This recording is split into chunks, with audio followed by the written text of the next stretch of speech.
లోక్సభ ప్రతిపక్ష నాయకుడు రాహుల్ గాంధీ, ఏఐసీసీ అధ్యక్షుడు మల్లికార్జున ఖర్గే, ప్రియాంక గాంధీ ప్రతిపక్ష ఎంపీల అరెస్టును తీవ్రంగా ఖండిస్తున్నట్లు మంత్రి పొన్నం ప్రభాకర్ తెలియజేశారు.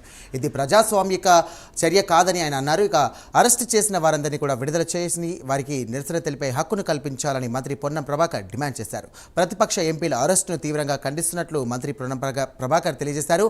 ఇది అప్రజాస్వామిక చర్య అని ఆయన అన్నారు.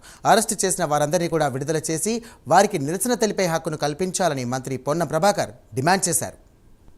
ప్రజాస్వామ్యాన్ని కాపాడడానికి ఇప్పటికే జై బాపు, జై భీమ్, జై సంవిధాన్ పేరు మీద దేశవ్యాప్తంగా భారత్ జోడో, నఫరత్ చోడో, ప్రజాస్వామ్యాన్ని, రాజ్యాంగాన్ని కాపాడాలని పోరాటం చేస్తున్న రాహుల్ గాంధీ గారు ఓటు చోరు మీద, ఓట్లకు సంబంధించిన ఓటర్ లిస్టు అవకతవకల మీద ఒక ఆటం బాంబులాగా వాస్తవాలను పేలిస్తే జీర్ణించుకోలేని బీజేపీ దాన్ని నిరసన చెప్పేటువంటి అవకాశాన్ని కూడా కాలరాస్తూ రాహుల్ గాంధీ గారిని, ప్రియాంక గాంధీ గారిని, ఖార్గే గారిని, మిగతా విపక్ష ఎంపీలను అరెస్ట్ చేయడాన్ని తీవ్రంగా ఖండిస్తా ఉన్నాం. ఇది అప్రజాస్వామిక చర్చ, అప్రజాస్వామికమైనటువంటి చర్య. దీనివల్ల ప్రజాస్వామ్యానికి తప్ప ఈరోజు దేశంలో ఎటుపోతుందో అనేటువంటి ఒక ప్రశ్న ఉత్పన్నం అవుతున్నటువంటి పరిస్థితి వల్ల. కాబట్టి వెంటనే వాళ్ళందరినీ విడుదల చేయడంతో పాటుగా నిరసన చెప్పుకునే హక్కును, లేదా రాహుల్ గాంధీ గారు లేవనెత్తిన అంశాల మీద సరిదిద్దుకునేటువంటి కార్యక్రమం చేపట్టాలి తప్ప అణిచివేత, ప్రజాస్వామ్యానికి విఘాతం కల్పించే పనులు చేయడం ద్వారా గొప్పగా మేమేదో విజయాన్ని సాధించడం అనుకో రాక్షసానందం పొందడం